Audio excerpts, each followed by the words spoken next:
This conference will now be recorded.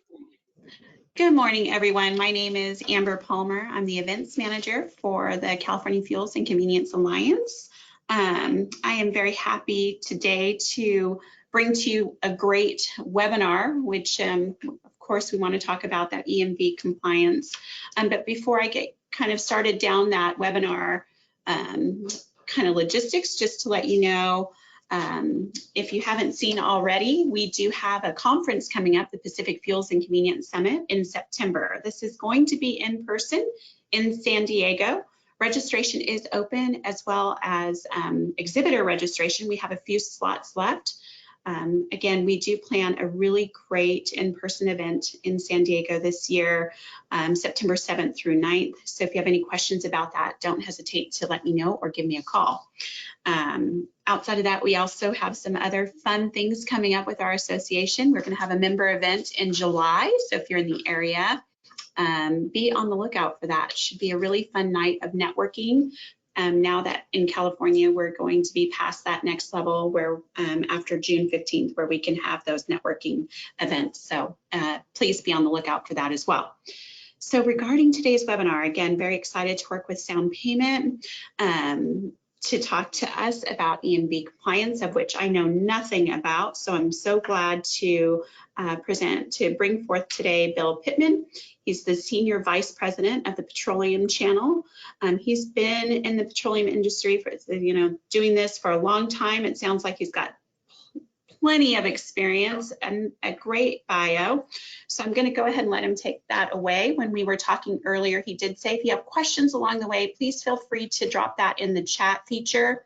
And I will try to get those questions to Bill as he's going along, or he will have time at the end if you have any questions to be able to ask those.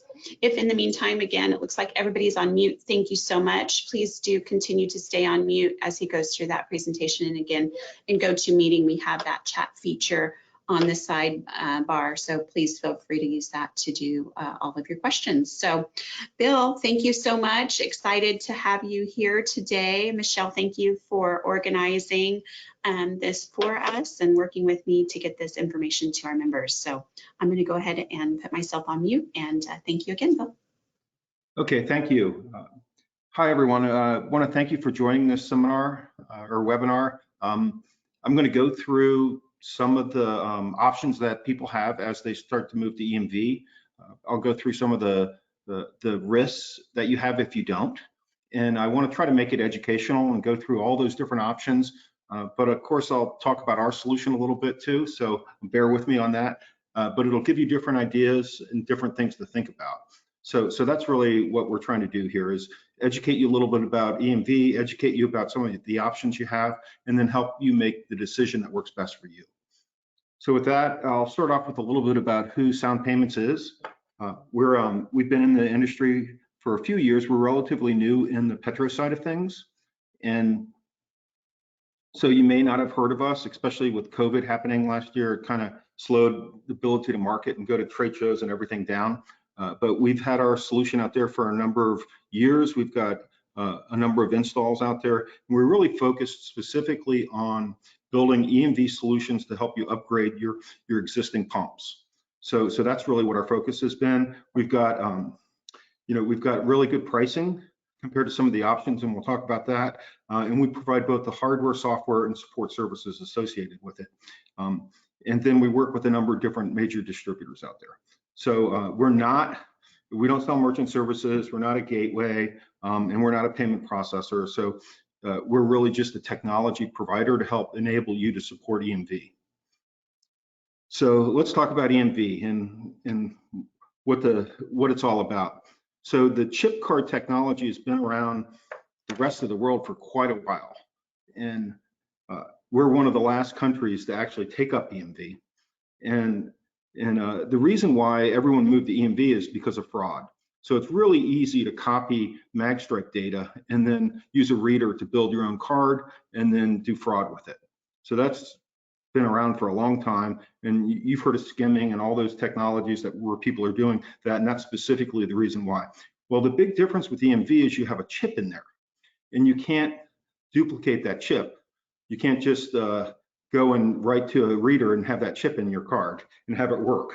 So that's really why EMV has been important. A lot of the rest of the world, fraud was a major problem early on. So that's why they moved to EMV first. And then, it started to pick up here because people always move to the area that's not supported or not protected.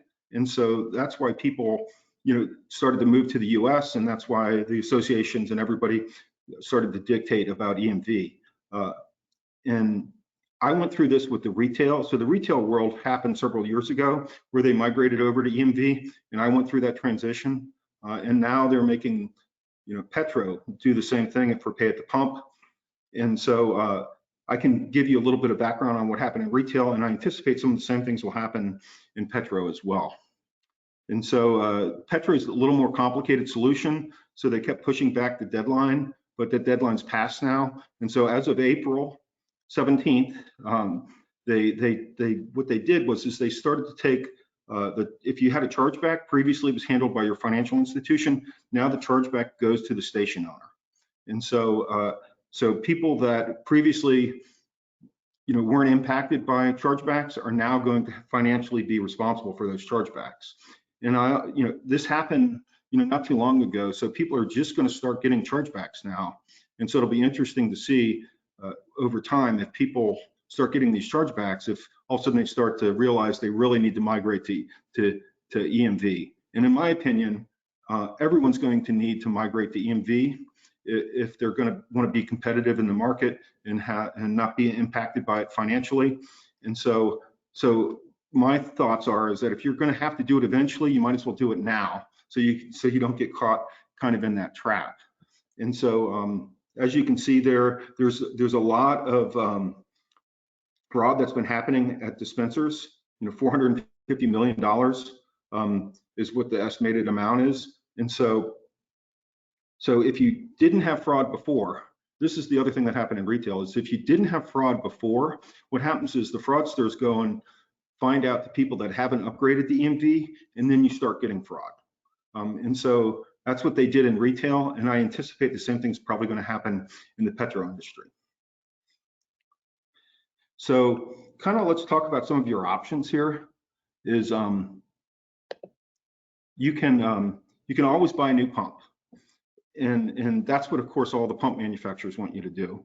And it's something to totally consider, especially if you've got older pumps right now and you need to replace them anyway, because pumps don't last forever. So that if you've got an old pump, then you should seriously consider buying new pumps. And we'll talk a little bit about some of the advantages and disadvantages of buying a new pump, but that's always one of your options. And that's what the pump manufacturers are going to want you to do, because it's, that's where they make their money. If you've got a kind of a newer pump that doesn't support EMV, a number of the manufacturers have their own retrofit kits, so that you can upgrade your existing pump if it's from one of the major manufacturers. So as long as it's relatively new, because from their perspective, they didn't want you to buy a brand new pump last year and now have to go and buy another pump now. And so that's why they've made retrofit kits available for some of their newer pumps. If it's an older pump, they're going to want you to buy a new pump. But they do have retrofit kits for some of the newer pumps, a couple years old, for example. And so that's always an option. You're going to find them to be kind of expensive in the sense that they really want to sell you a new pump, right? So they're not going to, so they're going to have more expensive retrofit kits that work with their pumps. But that's always an option. It's going to work. It's from one of the major manufacturers, etc. So that's another option for you. The other option that we've had people do, which is kind of interesting, is they'll buy a brand new pump that is not EMV capable. And you'll find those pumps about half price of a brand new EMV capable pump. And what they'll do is you can then take a retrofit kit from a third party like us, and there's a couple other third party providers out there, and upgrade that new pump to support EMV. And so that's also another option that'll save you a lot of money versus buying a brand new EMV capable pump.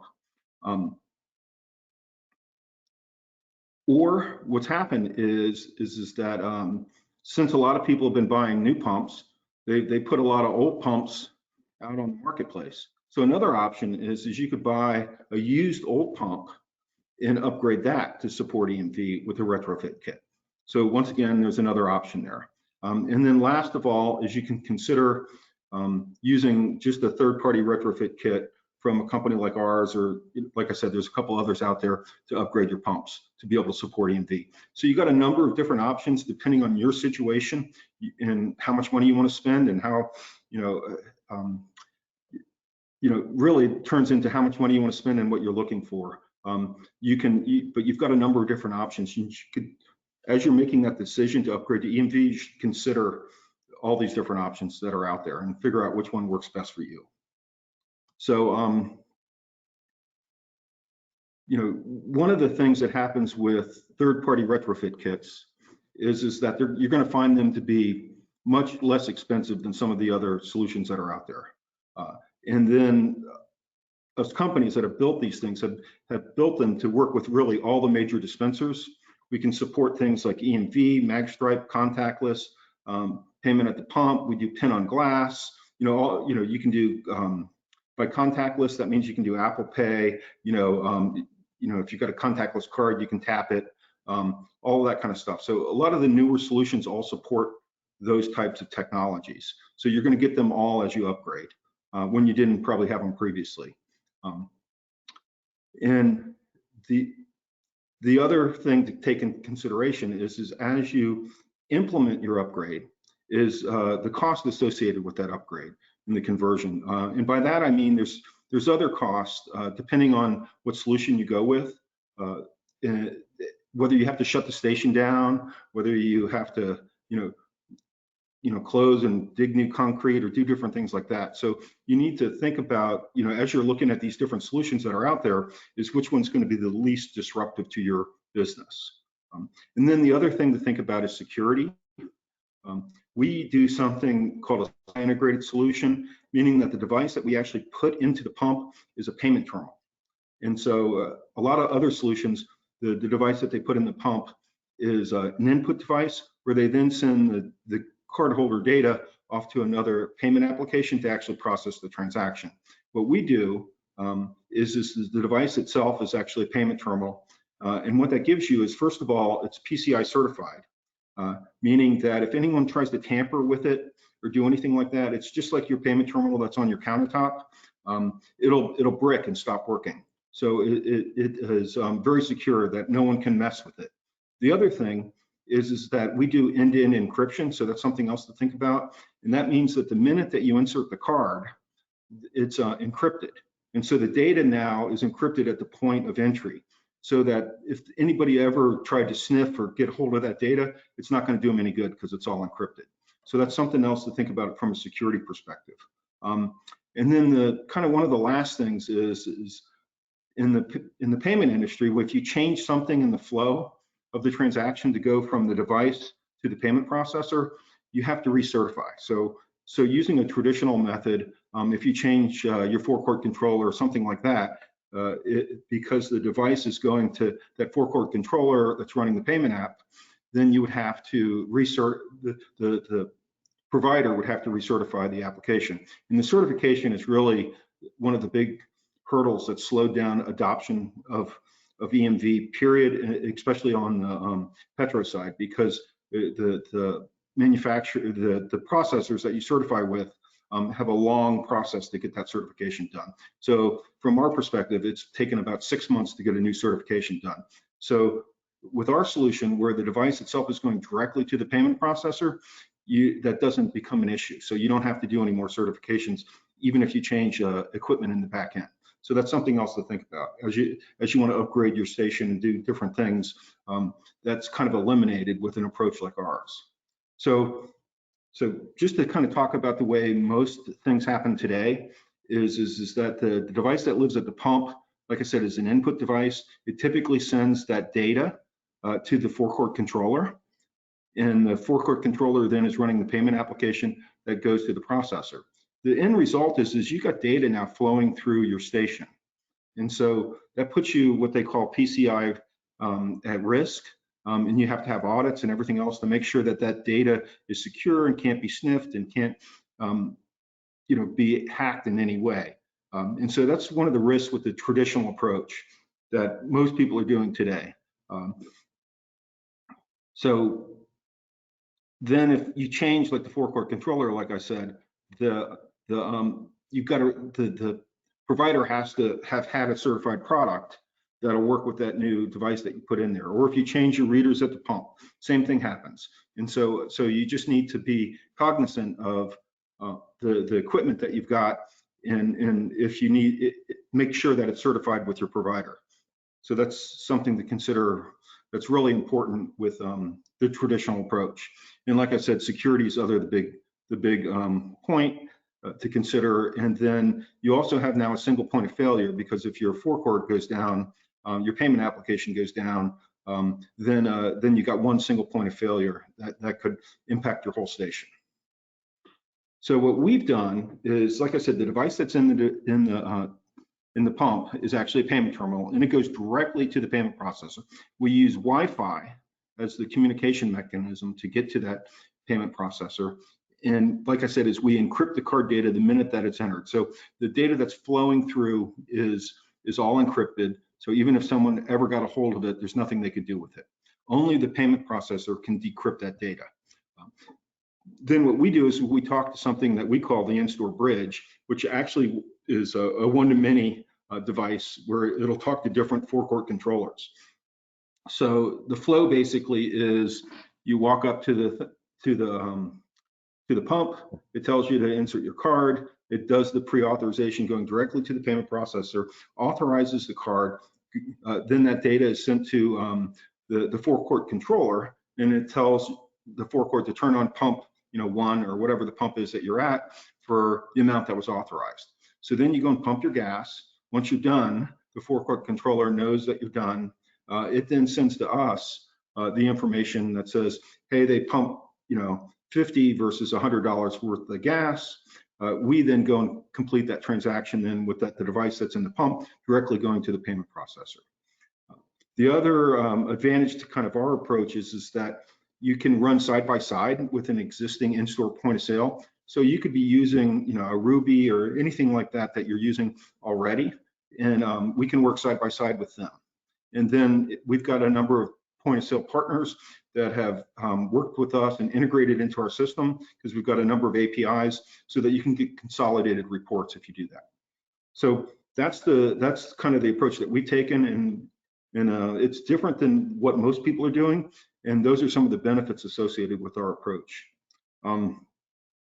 So some of the challenges right now, as you're thinking about this and making your decision, is the cost of new equipment, and if you got to do any constructions, if you got to get any permits, if you need to upgrade your existing point of sale system, bringing all your information up to the latest codes and regulations, and then the lost revenue during implementation. If you're putting in new pumps, you're going to have to shut your station down for probably 2 weeks, and so you've lost all that. You've lost all that revenue associated with that downtime.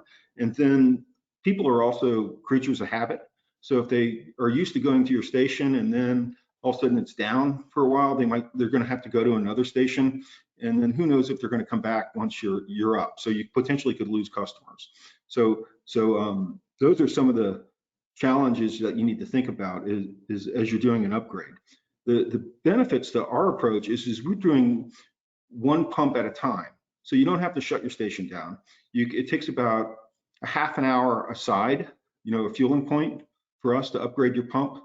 So you can do one pump at a time, and it allows you to keep the station going and then quickly upgrade all your pumps over time, over the day, and keep all the other pumps working as you're upgrading each pump. So there's a benefits to also having this independent solution that we have. It'll also work with your existing point of sale system. It's going to take hours, like I said, versus weeks to do an upgrade. You can phase the upgrade to EMV and still keep everything going. And then it reduces your security issues associated with PCI and your data. So here's just kind of a summary of all that stuff. It's an EMV certified product. It's We've got relationships with all the processors. We've done certification. We've got reporting. So we put all the data also up in the cloud. And so we've got cloud-based reporting. So you could be sitting at home and wanting to see how some station is doing. You can do that with this solution because everything's up in the cloud. And it also provides the ability to add new features and enhancements without redoing certification because the device itself is the certified piece. And then we can work with virtually any pump that's out there and virtually all the different forecourt controllers that are out there. So we can work in most stations right now as they are. So some of the things to think about as you're making this decision is really the price benefit. You know, how can you lower your cost? You know, it depends on how price sensitive you are, about any revenue that you might lose during the install. Do you need to replace other components to make everything work? Some of the system benefits allows you to work with your existing software and hardware. It has the security enhancements associated with it.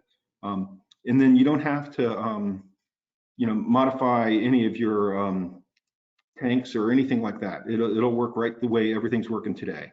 And then the benefits on installation is you'll be able to do it. You know, you could do just one pump and try it out, and then do the rest of your pumps once you're satisfied with it. You know, it's not an all or nothing consideration. That's one of the things that happens is if you're going to replace your pumps, it's all or nothing. If you don't like the new pumps after they're in, you're stuck. There's nothing you can do about it. But with ours, you can kind of do one pump at a time, or just try it out with one pump. Once you see how it works and you're happy with it, then you can do the rest of your pumps. So it gives you that ability to phase in changes. So here's just kind of something that we threw together from talking to different people about the cost associated. If you wanted to buy brand new pumps, which all the pump manufacturers are going to want you to do, you're going to take downtime anywhere from 2 weeks to a month. You're going to have to buy the pumps, and they're, you know, $12,000 to $15,000 a pump. Then you might have to buy other fixtures associated with that pump. Then you may have to do some construction cost. And then you're going to have the lost revenue at your store. So those are all the cost considerations that you need to take into account as you're making your decision on how best to upgrade your pumps to support EMV. So to talk a little bit about the hardware. So this is the device that I said that we put in the pump. It's we call it the IM20. And what it does is, like I said, it's a complete payment terminal. It supports the EMV, it supports MagStripe, it supports contactless. It's even got a camera on it. It supports pin on glass, so that if you want to do a pin, you can do it right there on glass. If you want to prompt for like zip code, it's got a keypad on the glass so that you can enter that information right there on the glass. It's been totally hardened and was designed to be outdoors. So it's waterproof, it's freezing proof, it's heat proof. You know, it's got all those characteristics that were built into it from the beginning. So that's the device itself, what it looks like. And then I mentioned to you, we have this other device that we call the bridge, and this is the piece that talks to the different forecourt controllers. And we put it on a payment terminal for a couple of different reasons. One is that all our stuff can be remotely managed. So by having another payment terminal from the same manufacturer, we've got total remote management capabilities. And by that I mean that we can update applications, we can inject keys, we can do everything that you need to do really with these different devices, all from the same what they call a terminal management system. And so what we did, this application actually runs Android, or this device runs Android. And what we did was we put an application on there that'll talk to the different forecourt controllers, and it's running on this device. So this device could serve as a backup, it could reprint receipts, it could do different things like that as well, because it's a payment terminal. But it also, the big thing is that it gives us all that remote management capabilities. And so if say one of your devices went out in one of your pumps, you could have a pump servicer have a blank pump or blank IM20 device that they go and put into the pump, and then you can remotely configure it and download all the applications and everything that it needs to do.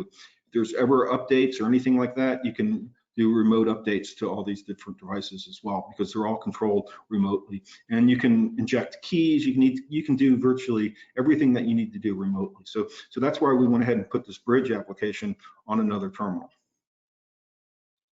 So here's a couple of different systems that we put in place. And so we just took some pictures of the different pump types that we work with. We can work with virtually any pump, but these are just some pictures to showing you how our system would look and work in each one of these pumps. So you can kind of see our IM20 payment terminal device, in each one of these pictures. And so what we do is we basically take out the existing magstripe reader, and then we stick our device. It's the same size, so we basically stick that device into where the magstripe reader was. And if you had keypads or other things that we don't need, we can put in blanks so they're not there anymore. And then all you got to do to hook up our device is plug in the power. And then if you got a receipt printer, plug that in as well. And we can work with most of your existing receipt printers out there. Otherwise, you can buy a new receipt printer. But that allows you, by working with your existing receipt printer, if you want to give receipts, it gives you that option of not having to buy receipt printers, which are way overpriced in my opinion.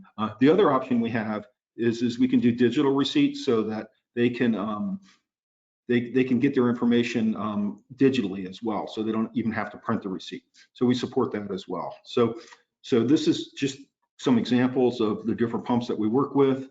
And so now here's kind of the step-by-step install that I was talking about. You remove the old card reader, you put in the application in there, you hook it up, and then you got to configure the Wi-Fi. So you're going to have a Wi-Fi configuration. Once you've done that, then you can download and upload and upgrade any type of application. Typically, we send our device out already pre-configured, but you have that ability if for some reason it's not, and/or we need to make changes. There's been a new application or something like that.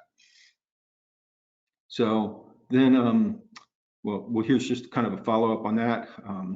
You put the new device in there, you configure it, and then you're ready to go, and that's it.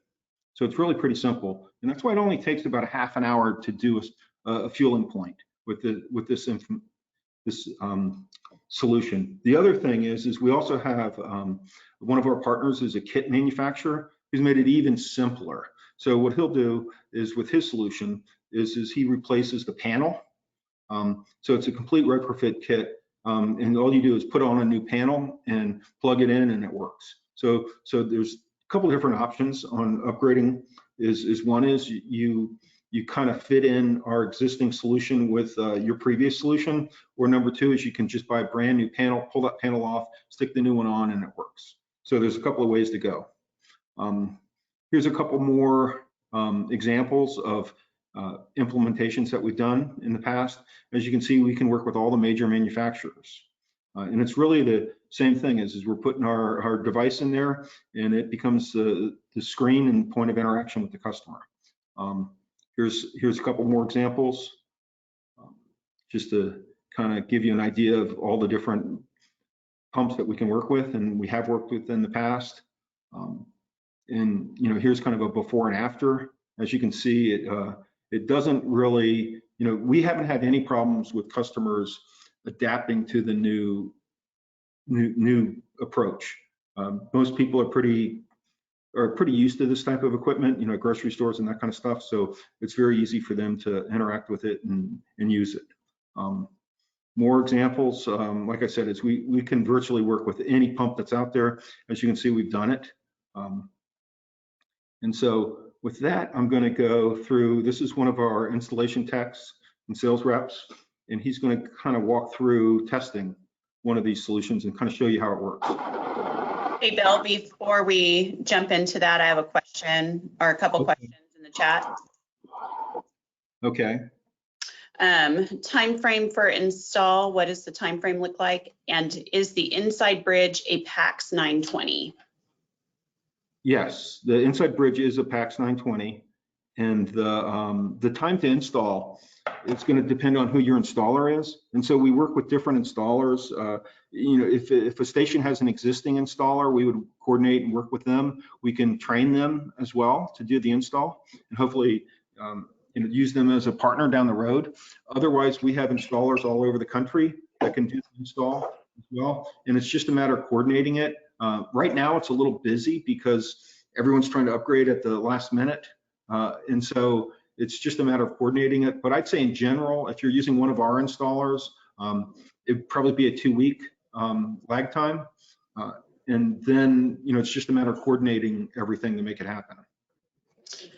Right. And then just another question in general, what about, so in kind of reading the description of the webinar, it said that there was an April 17th deadline. And what are the consequences now now that it's past that April 17th deadline if you're not, you know, EMV compliant?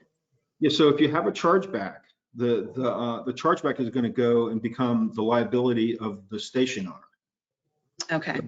So, you know, if you pump $50 worth of gas and they charge it back, the station owner is going to be billed $50 from the, you know, or have that money taken out of their credit card account. Got it. And so, yeah, that's the, you know, previously the station owner wasn't liable. It was the financial institution. Now the station owner is going to be liable. And I'll tell you what happened in retail, and I imagine the same thing's going to happen here, is that if the card is a chip card, especially, and there's a chargeback, and your device is not chip capable, you're going to lose those chargebacks every time now. Even if you got a signature, even if you got a picture of the person doing the transaction, the associations don't care because they really want you to upgrade. And so you're going to lose those chargebacks every time. That's what happened in retail. So I imagine the same thing's going to happen in Petro. Thank you. Okay, any other questions? There is, hang on a second. Let's see, kind of go back up. Will this stop Mobile and Seneco from charging a fee for not being EMV? Yes, and so I've heard, that's the other thing I didn't mention, but because I haven't completely confirmed this, but I've heard that some of the brands are now starting to fine people if they're not EMV compliant. And so this, you know, these types of solutions will all make you EMV compliant, so you wouldn't be subject to that fine. Makes sense. And that looks like all the questions for now, but we'll keep looking and feeding those to you as they come along. Okay, all right, and this is only, you know, this is a quick video just kind of showing you it in action. If I can get it to go now.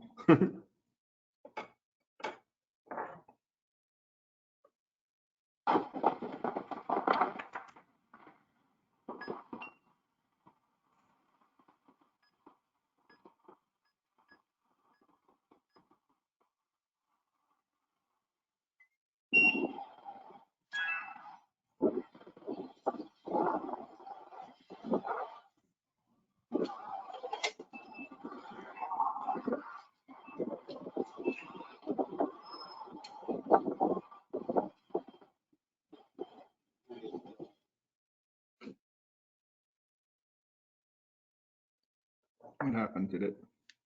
Oh well. You guys get the gist. Somehow it stopped playing, but you can see that you just walk up and interact with the pump just like you do with today. The only difference is you dip your card or you can tap your card or tap your phone, you know, however you want to pay, and then you just fill up. And once you're done, it goes and completes the transaction, and you know you've completed everything, and you walk away, and you're done. So it's very simple, very fast, and it's easy to use, and it'll handle all the different payment types, you know, from debit cards to fleet cards to different credit cards to all of that kind of stuff. And so it's just what people are used to doing. You know, let's say at a grocery store, it's just bringing that capabilities now to the pump.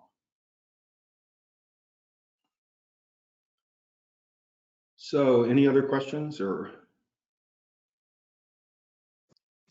Not seeing anything else come through in chat just right at the moment. If anybody has any questions, feel free to chat or you can unmute yourself.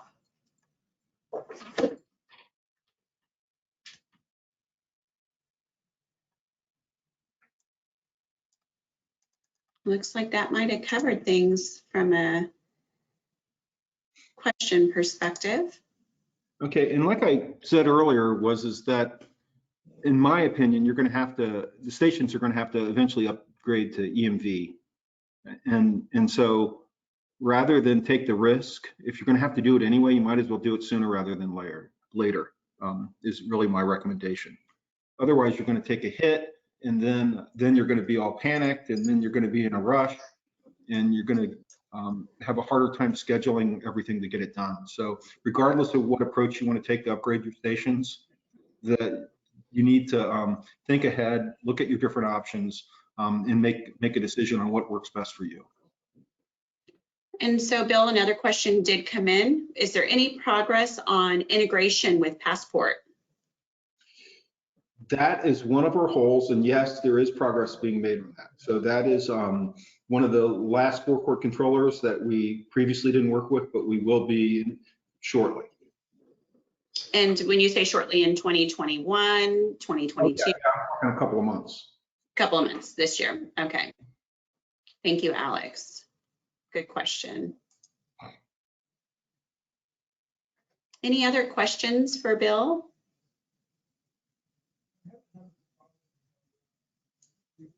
Let's give it a second. If anybody's typing, just one more second here, Bill. See what else comes through.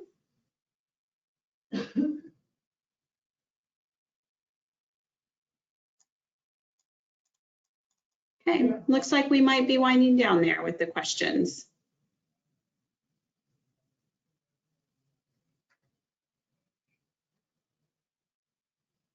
Hey, this is Michelle. Can you hear me? Yes. Hey, I just wanted to, you guys might have a couple more questions, but I just wanted to jump in and really just say thank you to all of you guys, Amber and Elizabeth. We really appreciate the opportunity to present and share about the options, and just really thank you for the opportunity.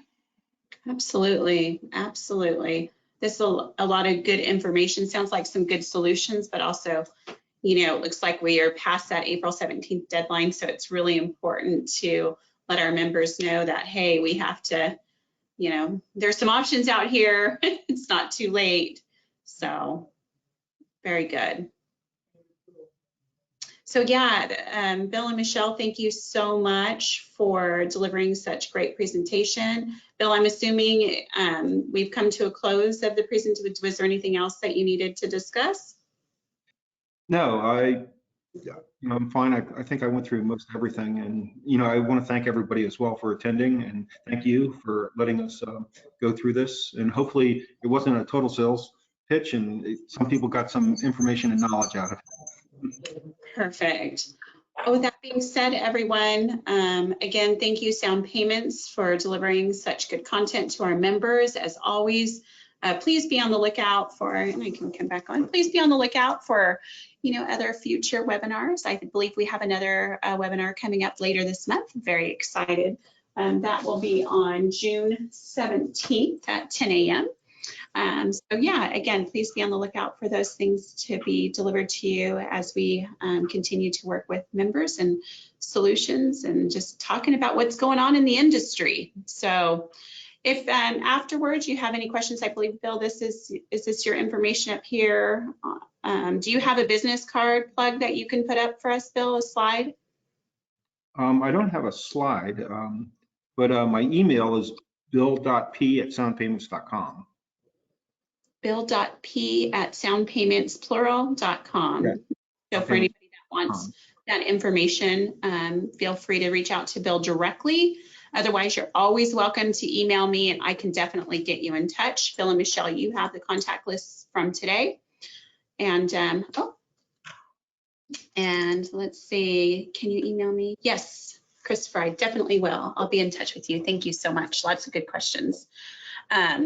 So without further ado, it looks like, wow, we're going to get 15 minutes back in our day. If there's no other questions, thank you, everyone. Again, thank you, Sound Payments. Really enjoyed this today. Thank you.